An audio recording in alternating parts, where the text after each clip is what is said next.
ज़्यादा टाइम भी वेस्ट नहीं करना चाहते। जी जी बिल्कुल। अगला सवाल ये है कि वो अफराद यानी कि वो तमाम तारकिन वतन जिन्होंने ऑलरेडी मालिक से बेवतन दिलोसी ली और 3 साल इमिग्रेशन अप्लाई की, फिर थोड़े देर अरसे के बाद मालिक के पास में काम थे यानी कुछ भी हुआ, कोई भी हैपन होने के बाद उन्होंने अपना मालिक चेंज किया और उनके पेपर मालिक चेंज करने की वजह से रिजेक्ट हुए, क्या वो दोबारा से कानून में आ सकते हैं, यानी कि उनको पेपर मिल जाएंगे?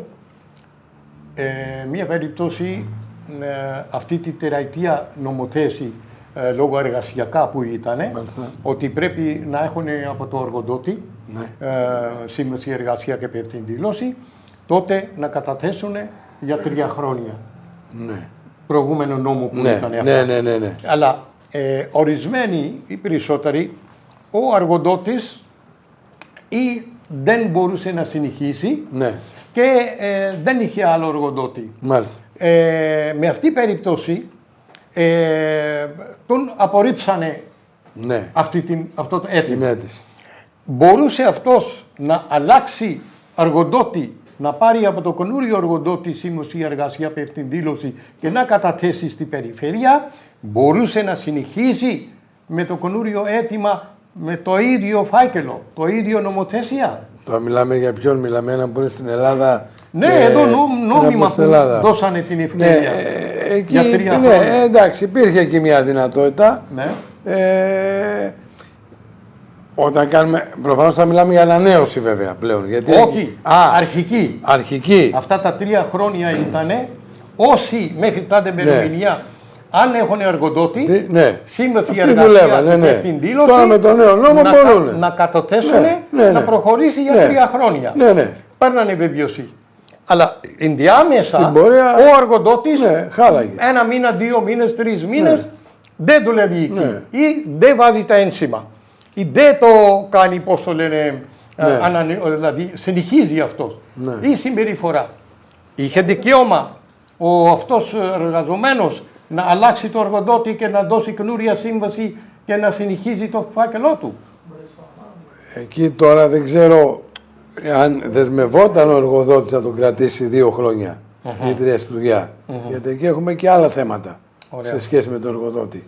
Τώρα αυτό είναι και μια αντιμετώπιση επίοικιας, να το πω έτσι, από το κράτος. Εκεί μπορούμε να πούμε κάποια πράγματα αν χρειαστεί κάπου.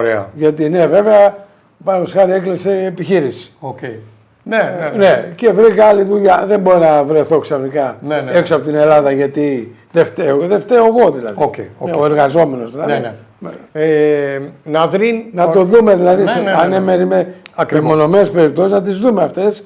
Γιατί πρέπει να κάνω παρένθεση εδώ, επιτρέψτε μου, επειδή πάρα πολλά από αυτά που συζητάμε σήμερα, αγαπητέ, τα έχουμε παλέψει με το Υπουργείο. Και εσείς ειδικά πάρα πολλά χρόνια. Και θα τα πούμε και παρακάτω.